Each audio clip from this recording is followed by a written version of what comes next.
কবিগুরু রবীন্দ্রনাথ ঠাকুরের কথা কাহিনী থেকে একটি বিখ্যাত কবিতা নকল গণ।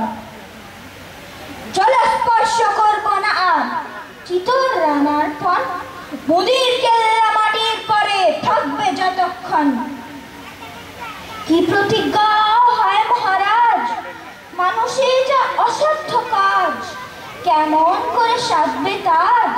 কহেন মন্ত্রীগণ, কহেন রাজা, সাধ্য না হয় সাধবা আমার পণ। মুদির কেল্লা চিতর হতে যোজন তিনেক দূর, সেথায় হারাবংশী সবাই মহামহাসুর।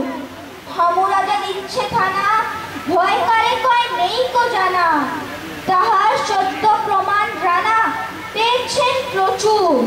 হারাবংশীর কেল্লা মুদির যোজন তিনেক দূর। মন্ত্রী কহে যুক্তি করি আজকে সারা রাতি, মাটি দিয়ে মুদির মতো নকল কেল্লা পাতি। রাজা এসে আপন করে দিবেন ভেঙে ধুলির পরে, নইলে শুধু কথার তরে হবেন আত্মঘাতী। মন্ত্রী দিল চিতর মাঝে নকল কেল্লা পাতি। কুম্ভ ছিল রানার ভৃত্য হারাবংশী বীর, হরিণ মেরে আসছে ফিরে স্কন্ধে ধনুক্তি। খবর পেয়ে কহে কে রে, নকল মুদির কেল্লা মেরে হারাবংশীর রাজপুতেরে করবে নতশির।